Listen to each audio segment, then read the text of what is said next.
Japan Airlines ha sido durante mucho tiempo un emblema de la cultura japonesa. Japan Airlines representa a Japón. Esta aerolínea desempeña un papel importante ya que conecta a Japón con muchos países. Su misión es conectar a Japón con el mundo. Pero hace menos de una década, Japan Airlines cayó en picada.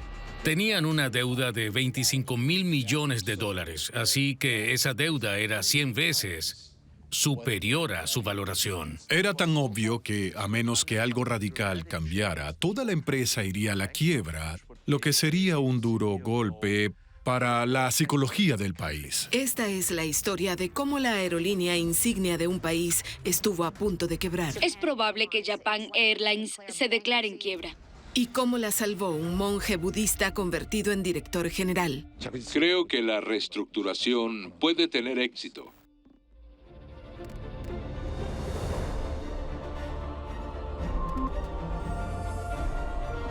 Secretos corporativos.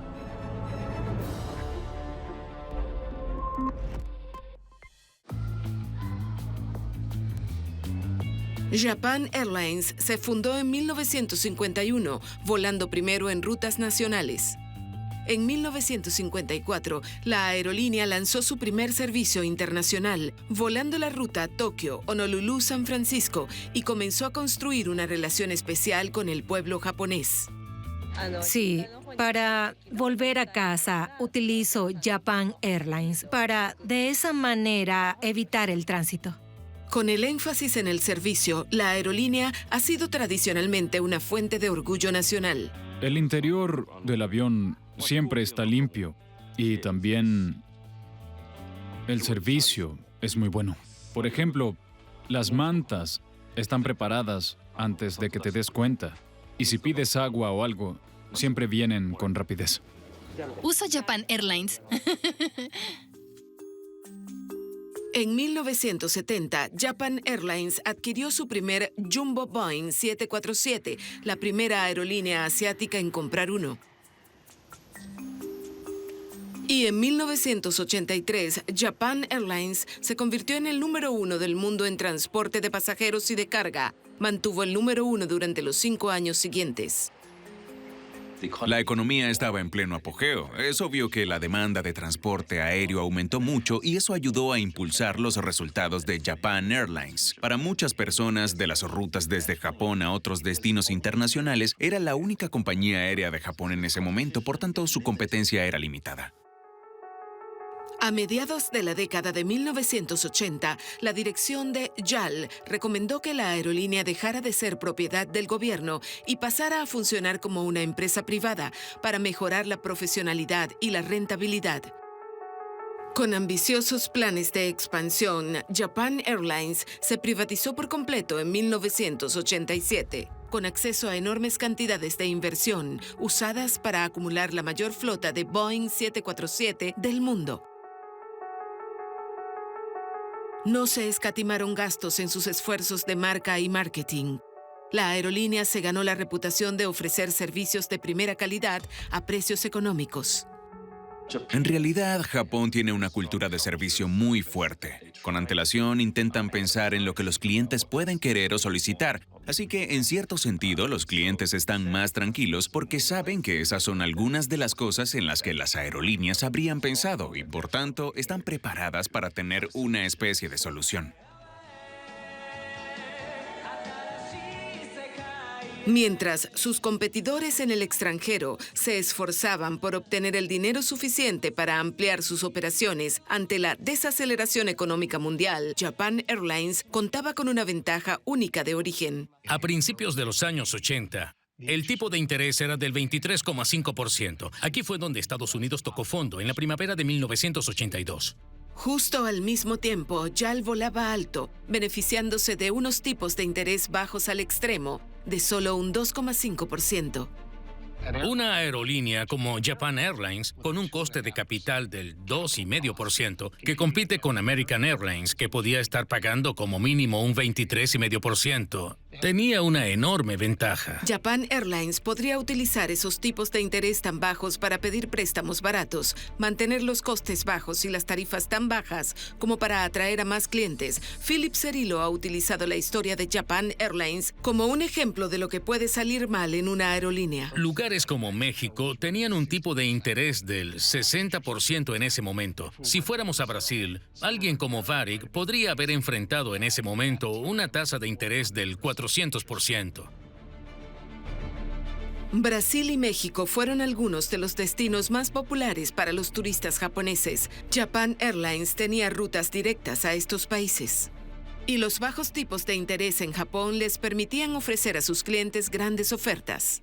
Así que para poder seguir el ritmo de Japan Airlines y su inversión de capital, lugares como Brasil, los Estados Unidos, cualquier lugar de América Latina no iba a poder competir. Con acceso a una oferta en principio interminable de préstamos bancarios económicos, la dirección de Japan Airlines continuó con sus ambiciosos planes de expansión y buscó nuevas oportunidades de inversión más allá de la aviación. Pero cuando se tiene acceso a mucho capital, y este capital es muy barato, se tiende a ampliar más allá de los negocios principales. Y eso fue lo que hicieron en Japan Airlines. El Consejo de Administración de la aerolínea decidió hacer grandes inversiones en hoteles extranjeros, un reto empresarial muy diferente al de dirigir una aerolínea. Y se alejaron cada vez más del núcleo de la empresa, que era operar una aerolínea. De nuevo, si tomamos algo como los hoteles, de nuevo, el capital es una parte muy grande de la construcción de un hotel y la operación de un hotel. Pero estaban mucho más allá de su competencia central, de lo que eran capaces de operar y lo que tenían. En 1984, JAL adquirió el Marriott Essex Jaws de Manhattan por una suma no revelada, antes de gastar otros $100 millones en amplias renovaciones. Ellos compraron un famoso hotel en Nueva York. Era increíblemente caro, incluso si estaba reservado por completo para los próximos 30 años, no sería rentable. La decisión de la gerencia de invertir en grande en nuevos negocios, con una creciente cartera de hoteles internacionales, centros turísticos y compañías de viajes, llegó justo cuando la economía japonesa empezaba a tambalearse. Esta agresiva expansión en negocios más allá de su área de experiencia dejó a Japan Airlines muy sobreexpuesta e incapaz de hacer frente a otra racha de recesión económica en los años 90. A medida que el número de pasajeros disminuía, muchos de los aviones de la compañía permanecían inactivos y su valor se depreciaba cada día. La decisión de diversificar sus negocios empezó a parecer muy equivocada.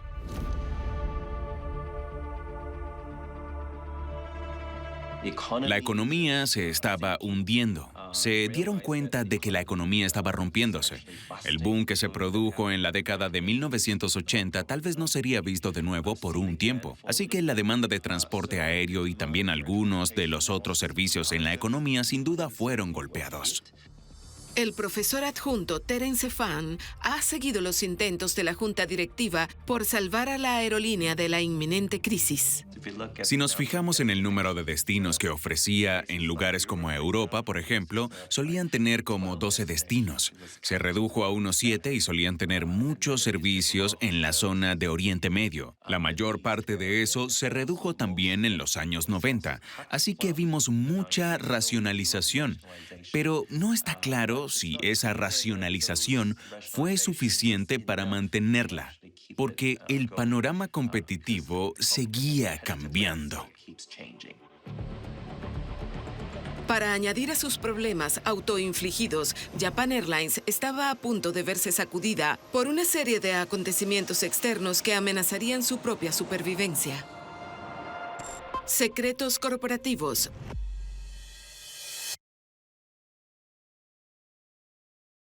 Secretos corporativos. En 1987, Japan Airlines era una de las compañías aéreas más prestigiosas de Asia y contaba con la mayor flota de Boeing 747 en el mundo.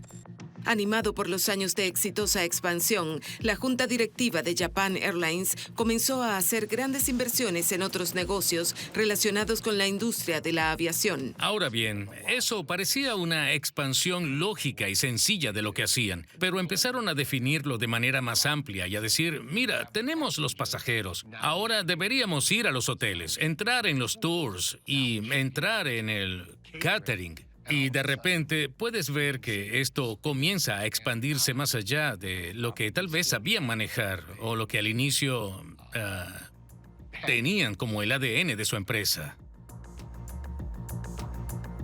Además de diversificarse en otro tipo de negocios, también empezaron a comprar participaciones importantes en aerolíneas más pequeñas que solo volaban en rutas nacionales.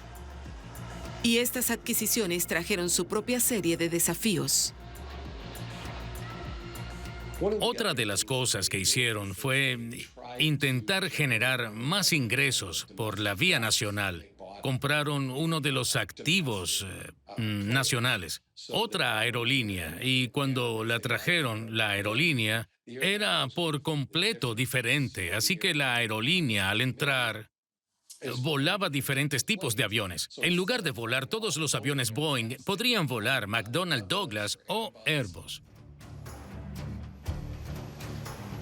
Al comprar la flota de otra aerolínea, la junta directiva de JAL no se dio cuenta de que estaba comprando una nueva serie de problemas, lo que inevitablemente condujo a más ineficiencias y a un aumento de los costos.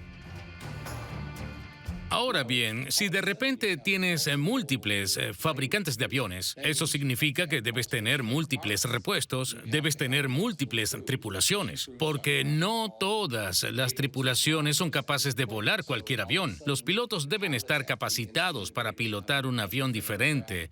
Hay que mantener tripulaciones diferentes para los aviones McDonnell Douglas que para los Boeing, etc. Así que todo esto dispara los costes y aumenta las estructuras de costes en el modelo laboral. La junta directiva de la empresa había desarrollado algunos malos hábitos cuando era propiedad estatal. Ahora, obligados a competir en el mercado abierto, no tenían ni la experiencia ni los instintos para sobrevivir.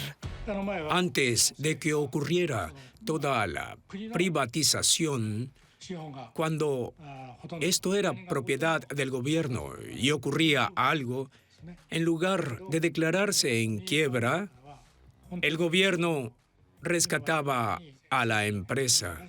Era la manera de hacerlo. Hiroshi Tsuji, antiguo piloto de Japan Airlines con casi 40 años de experiencia con la aerolínea, recuerda cuando las cosas empezaron a ir mal. Pero tras la privatización, el gobierno dejó de prestar ayuda. Esto significa que afectaría el resultado final. Los empleados deben aprender a ser conscientes de los costos. La dirección también tuvo que cambiar toda su mentalidad y aprender a priorizar la rentabilidad. En lugar de cambiar el rumbo recortando los costos y centrándose en su negocio principal, Japan Airlines intentó pedir un préstamo para salir del apuro. No funcionó. En 1992, JAL registró $100 millones de pérdidas financieras. Era la primera vez que la compañía estaba en números rojos desde su privatización. La gran noticia de hoy en Asia Pac es Japan Airlines. Es muy probable que se declare en quiebra la próxima semana y hay muchos problemas. En respuesta, la compañía redujo por fin su plantilla y comenzó a vender algunos de sus activos, tratando con desespero deshacer el derroche de los años 80. Con la compañía ya de rodillas, una serie de catástrofes mundiales no tardaron en dificultar aún más la vida de Japan Airlines. El brote de la enfermedad respiratoria SARS, que hizo estragos en Asia, diezmó el número de personas dispuestas a volar. Hiroyuki Kobayashi pasó 42 años como piloto de Japan Airlines. Recuerda la crisis interna provocada por el brote de SARS. El SARS, como se esperaba, provocó un descenso en el número de pasajeros. Esto supuso un gran reto para la dirección que luego llevó a adoptar grandes y diversas medidas de recortes de costos, como la reducción de los gastos de mercadeo. Y los golpes siguieron llegando. El atentado contra el World Trade Center de Nueva York en 2001 y la posterior guerra de Irak 2 años después sacudieron la industria de la aviación mundial. Y la junta directiva de Japan Airlines, ya aislada de las presiones del mundo real por sus pagadores gubernamentales, tan solo carecía de la experiencia práctica necesaria para hacer frente a las turbulencias repentinas. Con las incertidumbres globales que se avecinaban, cada vez más personas decidían no volar y la industria de la aviación debía seguir operando con márgenes de beneficio cada vez más reducidos. Así que si pensamos en lo que las personas pagan en términos de la cifra en dólares y en términos de promedio, lo que las aerolíneas podrían obtener en beneficios, lo que esperamos de $100 que pagamos, por lo general las aerolíneas solo obtienen quizás $2 o $1 o 5, en definitiva menos de 10 en muchos casos, que puedan traducirse en beneficios. Para Japan Airlines, sus ya minúsculos márgenes de beneficio se esfumaron cuando el número de pasajeros empezó a desplomarse. La compañía tuvo que pedir al Banco de Desarrollo de Japón, propiedad del gobierno, un préstamo de emergencia de unos $800 millones estadounidenses, una medida desesperada que sacudió la confianza de los clientes y de su propia plantilla. Las personas estaban infelices. Había una sensación de inseguridad y el fracaso parecía inevitable. Sumida en la deuda, sacudida por una serie de crisis globales y con una junta directiva indecisa, la capacidad de supervivencia de Japan Airlines no parecía nada segura.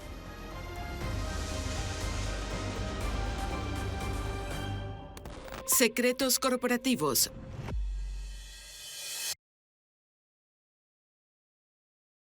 Secretos corporativos. El ataque a Irak ha comenzado. A mediados de la década de 2000, una serie de acontecimientos mundiales había sumido a Japan Airlines en unos niveles de endeudamiento espantosos, que ascendían a más de $2.500 millones estadounidenses. Incluso en su país, Japan Airlines había perdido su dominio del mercado nacional en favor de su rival, All Nippon Airways. La única respuesta de la junta directiva fue asumir nuevos préstamos por un valor de casi $630 millones. Entonces, ¿por qué otras aerolíneas rivales pudieron sobrevivir mejor a estos tiempos? Si comparamos Japan Airlines con Singapore Airlines, en realidad vemos que Singapore Airlines fue más rentable durante más años y creo que eso tiene que ver con el hecho de que Singapore Airlines lleva muchos años operando en un entorno bastante competitivo. Y creo que eso ayuda a que la dirección esté atenta y en sintonía con los últimos cambios. Al igual que Singapore Airlines, Japan Airlines siempre trató de estar a la altura de su imagen como buque insignia de la nación. La particularidad de HAL es que es una empresa japonesa, por lo que tiene ese tipo de cultura japonesa. Lo llaman ometanashi. Es como ofrecer lo que el cliente quiere antes de que lo pida, así que eso es lo que los hace únicos. Keiichi Nukina es un entusiasta de la aviación que siguió a Japan Airlines a lo largo de los años y aprendió a valorar los estándares tradicionales de servicio ofrecidos. Una cosa que distingue a JAL de la mayoría de las demás aerolíneas es que en varios de sus aviones utilizan un producto de clase business llamado Apex Suite. Es muy espaciosa y tiene cierta privacidad, por lo que se considera uno de los mejores asientos que existen. Eso hace que su clase ejecutiva sea algo único. Un enfoque exclusivamente japonés del servicio. Pero era justo este tipo de servicio anticuado y exagerado el que hacía que JAL no pudiera competir con sus rivales más ágiles. El mayor problema era la ineficacia, causada por la mentalidad de somos invencibles. Siempre estaban respaldados por el gobierno, así que gastaban dinero a diestra y siniestra. La crisis agudizó todos los problemas. Todo el mundo pudo ver de repente cómo los ingresos se rompían, cómo los viajeros de alto rendimiento y los viajeros de negocios ya no viajaban tanto. De repente pudo verse lo grande que eran las pérdidas en realidad, lo ineficiente que era la aerolínea. El profesor Jochen Wertz analizó el por qué algunas empresas de servicios hacen las cosas tan mal. Había mucha burocracia, mucha complacencia, una toma de decisiones muy lenta y no había la voluntad, el coraje y la energía para hacer cambios más profundos en la aerolínea. Con todo en contra, Japan Airlines se paralizó en 2010. La compañía se hundía bajo una aterradora deuda de $25.000 millones. JAL tuvo que solicitar la protección por quiebra. La compañía se comprometió a recortar unos 15.000 puestos de trabajo y recibió otro rescate del Estado por un valor de $11.000 millones. Pero el hecho de echar el dinero bueno sobre el malo no serviría para nada. Y pues la fuerte caída del volumen de viajeros. Si Japan Airlines no podía reducir sus costos operativos, se enfrentaría a una tremenda consecuencia negativa en sus ingresos y su situación financiera. Y eso es justo lo que sucedió. Las estrictas normas de aviación impidieron a Japan Airlines idear soluciones flexibles para reducir los costos. Ahora bien, había algunas cosas de fondo de las que no podían librarse. Una de ellas es que en Japón no se permitía que las tripulaciones tuvieran una calificación para varios aviones. Así que todos estaban clasificados para un solo tipo de avión. La capacidad de convertir a los aviones más pequeños o cambiar las tripulaciones entre los aviones, todas esas cosas estaban fuera de la mesa para ellos. En segundo lugar, habían comprado todos los 747. Se decantaron por los aviones grandes y no se adaptaron a las rutas. Lo que las aerolíneas más pequeñas estaban haciendo, o las aerolíneas nuevas estaban haciendo en ese momento, era comenzar con aviones pequeños y ocupaban el volumen de asientos en todas y cada una de estas rutas. Al volar con aviones más pequeños, las aerolíneas tenían menos gastos generales al operar con tripulaciones más pequeñas y menos combustible. Las aerolíneas más pequeñas pudieron volar a plena capacidad, mientras Japan Airlines volaba con demasiados asientos vacíos. Cuando eso ocurrió, tenían muchas pérdidas. Es obvio que Japan Airlines no fue la única, pero la cuestión es que justo antes de entrar en esta crisis ya estaba muy endeudada. No estaba en la posición de hacer movimientos drásticos, por lo tanto, no podían sobrevivir. Ante esta amenaza existencial, los antiguos propietarios de JAL, el gobierno japonés, al fin decidió intervenir. Después de la crisis financiera, cuando de repente las pérdidas se hicieron tan grandes, era tan obvio que, a menos que algo dramático cambiara, toda esta compañía iría a la quiebra, lo que sería un duro golpe para toda la psicología del país. Es la compañía aérea bandera. Es Japan Airlines. ¿Cómo puede permitirse que una compañía de un país orgulloso quiebre así como así? Con el orgullo nacional en juego, el gobierno japonés creó un comité de expertos externos para salvar a Japan Airlines. El abogado Hideo Seto fue el encargado de dirigir el cambio de rumbo. Como el asunto no estaba relacionado con el negocio de la aerolínea, buscamos a alguien que fuera del sector. Hasta entonces, la aerolínea funcionó con un estilo de gestión semigestionado, a pesar de los pequeños cambios realizados. Así que el líder tenía que proponer algo que rompiera ese molde. Necesitábamos un tipo de líder diferente. En 2010, el colapso financiero mundial llevó a Japan Airlines al borde de la quiebra. El gobierno decidió que había una persona que podría salvar el día. Tenía que ser alguien que viniera de una industria diferente, con un estilo de gestión distinto. Necesitábamos a alguien que pudiera inculcar un nuevo conjunto de valores. Alguien que tuviera el poder y que además se sintiera bien con el personal sobre el terreno. Por fin encontramos Al señor Inamori.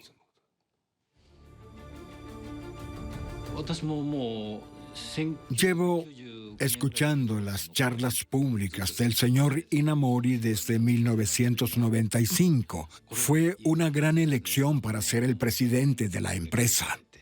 Así que el señor Inamori fue elegido para dirigir la nueva Japan Airlines. Creo que es una gran persona para hacerlo. Inamori venía de una empresa llamada Kyocera. Se dedicaba a la cerámica y la electrónica. Lo que en realidad hace que esta empresa destaque es que en las últimas décadas siempre pudo obtener beneficio cada año. Por lo tanto, eso puso a Japan Airlines en un marcado contraste. Creo que es una gran persona para traer a Japan Airlines a repensar lo que debe hacer. Kazuo Inamori no tardó en poner en marcha sus planes para revertir la mala suerte de JAL. Así que lo primero que tuvo que hacer fue ir al Ministerio de Transporte del Estado y conseguir préstamos y rescates para efectivo y operaciones. También fue a la comunidad financiera a pedir alguna condonación de deuda, con la idea o con la promesa de que seguirían adelante. Pero pedir prestado más dinero nunca iba a ser suficiente para cambiar las cosas. El nuevo director general se centró en el estatus icónico de la aerolínea del país y en el daño que se haría a la reputación internacional de Japón si se permitía que JAL se hundiera. Comienza a hablar de cómo, si se permite la quiebra de JAL, esto afectaría a los ciudadanos de Japón. Se verían limitados en sus opciones de viaje. Se enfrentarían a precios más altos. Esto era una cuestión de orgullo nacional, una cuestión de seguridad nacional. Este tipo de mensaje a los reguladores, a la comunidad financiera, alivió su inquietud. Podían comprar este mensaje. Puede que las rápidas acciones de Inamori hayan estabilizado a Japan Airlines, pero para que la empresa volviera a crecer tendría que cambiar radicalmente la cultura. Secretos corporativos.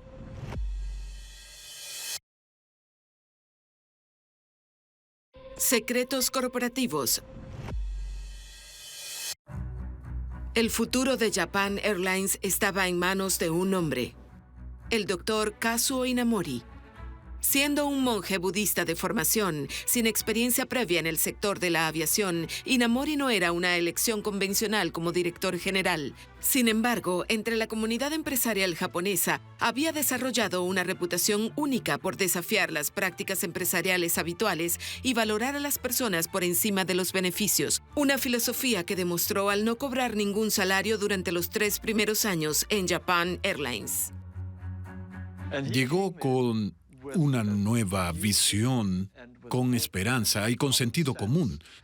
Su primer enfoque fue: construyamos el equipo y el espíritu de equipo y la cultura de nuevo. Hagamos que nuestro equipo vuelva a estar orgulloso de ser Japan Airlines. Inamori tuvo que convencer primero al gobierno de que no se podía permitir que JAL fracasara. Una aerolínea nacional en quiebra sería una mancha en la autoestima de la nación y en su reputación internacional. Convenció al gobierno para que condonara parte de las deudas. A continuación, Inamori centró su atención en algunos problemas fundamentales en el corazón de JAL. Dijo que la primera y principal prioridad era el bienestar de los empleados de Japan Airlines. Y esta es la filosofía de gestión del señor Inamori. La idea es que los empleados den lo mejor de sí mismos y como resultado contribuyan a la sociedad. Cree en lo que ha estado haciendo al dirigir su propia compañía. Esa es su filosofía. Tiene el poder de mover a la gente usando sus propias palabras. También tiene confianza y lo más importante es que es muy minucioso con las cifras. Esa es una de las razones por las que la empresa pudo cambiar tan rápido. Fue en verdad una cuestión de cerebro y compromiso.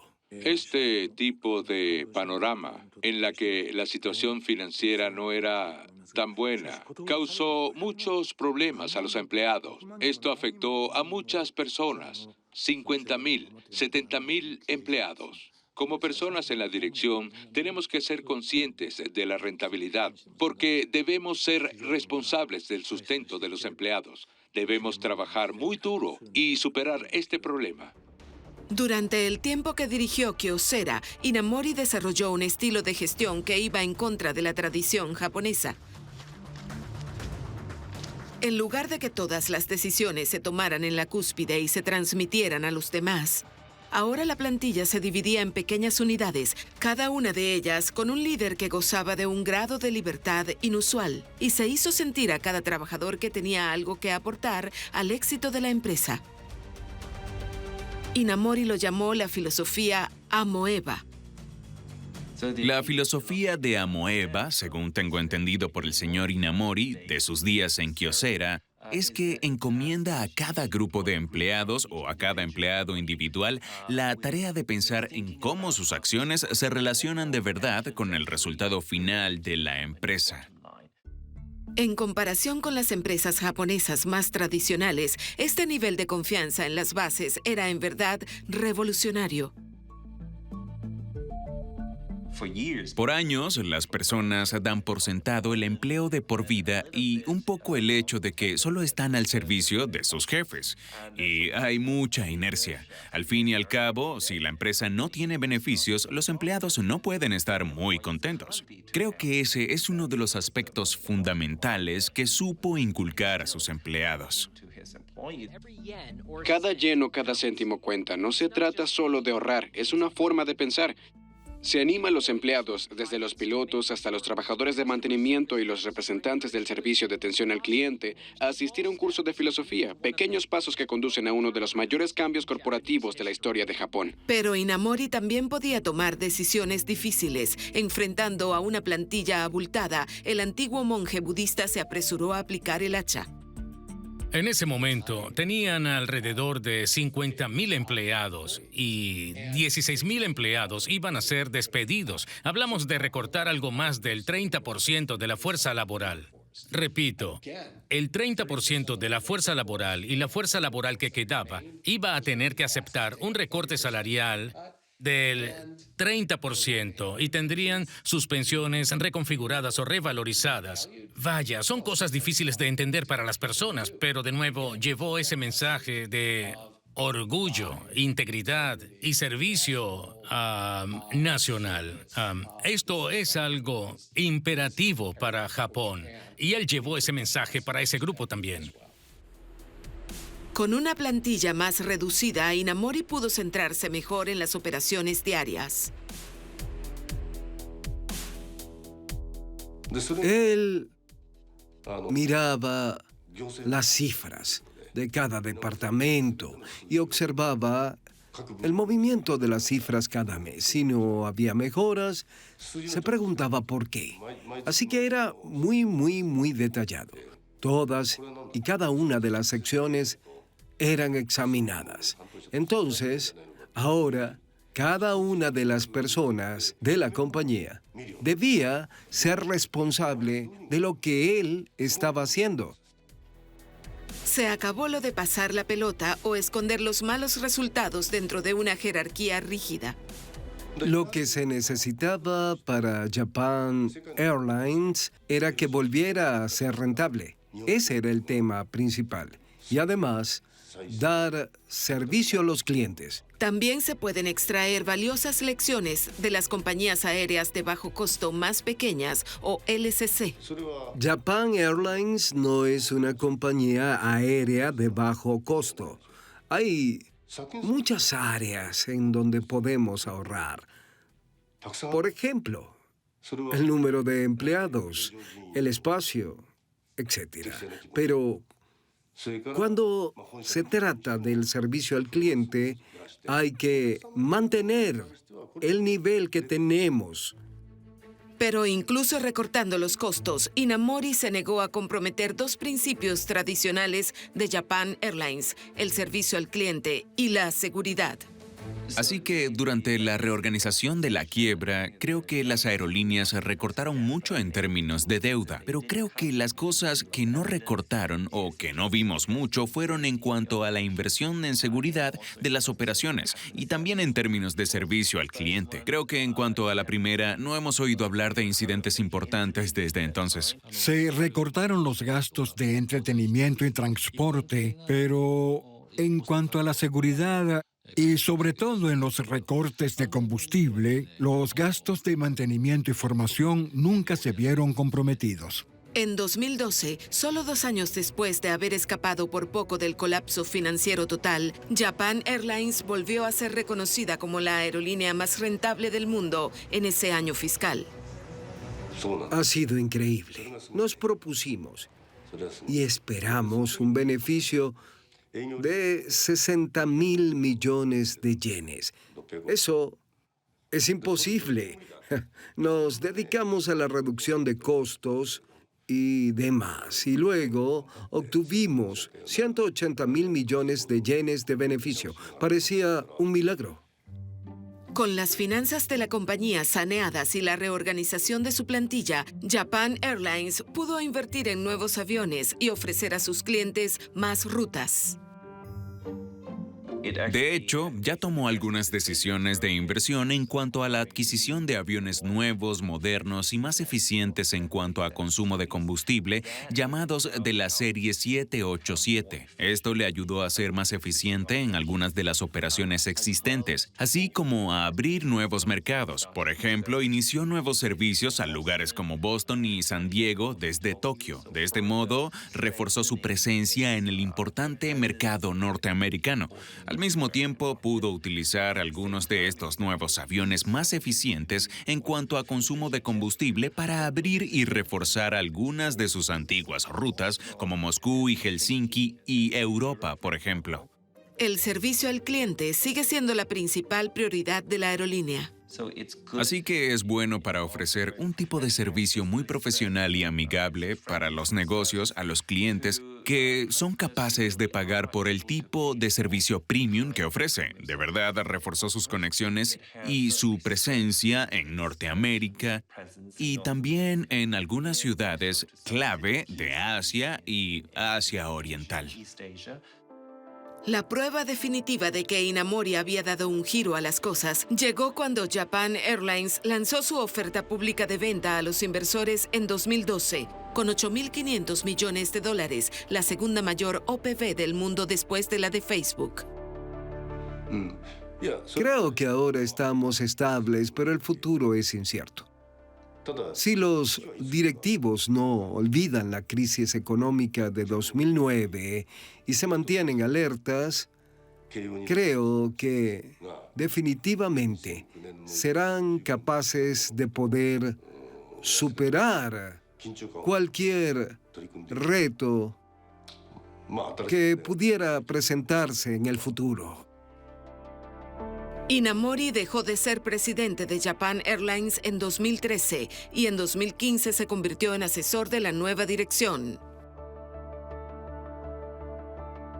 Japan Airlines tal vez hoy tiene el reto de recordar sus fracasos y pensar en su futuro. Han recortado muchos de los negocios no rentables, los flujos de caja son mejores. Pero no quieres volver a las cosas que hiciste una vez, así que aprende de tus errores. No repitas tus errores y creo que ese será el reto para la empresa. Y no será un cielo despejado en breve, ya que una compañía aérea tradicional como Japan Airlines se enfrenta a una serie de retos diferentes con las LCC o compañías de bajo costo. Al ofrecer una alternativa más económica y sin lujos, estas compañías de bajo costo se dirigen a un nuevo segmento de viajeros con presupuestos modestos. No solo las aerolíneas extranjeras compiten en el mercado japonés, sino también las LCC. Los turistas que vienen a Japón suelen utilizar las LCC. No podemos permitirlo ser una aerolínea solo para los japoneses. Todo el mundo debería utilizarla.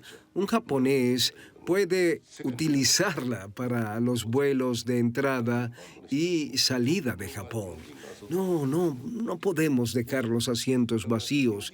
Tenemos que llenarlos con pasajeros no japoneses en los vuelos de entrada. Esto no solo concierne a las aerolíneas, es una cuestión de turismo en general. En ese sentido, el futuro será duro.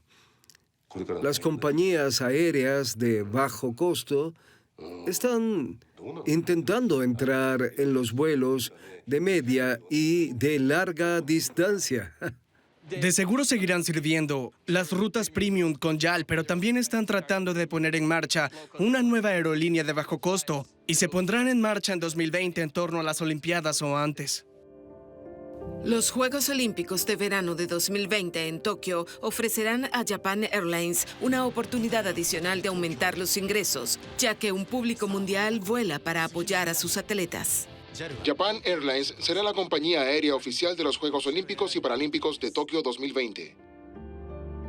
Pero la aerolínea tendrá que asegurarse de que no se olviden las lecciones del pasado, tan duramente aprendidas. No creo que intente crecer tanto como sea posible, pero sí creo que puede crecer de forma consistente y rentable en el futuro utilizando justo las mismas filosofías que han guiado a Japan Airlines en los últimos años.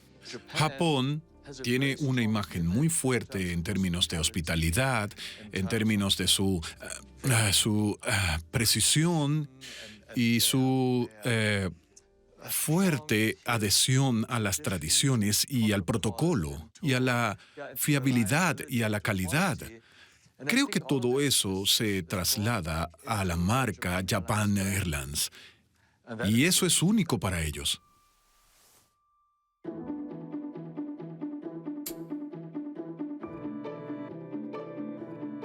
En 2018, Japan Airlines reportó un beneficio operativo previsto de $1.500 millones estadounidenses.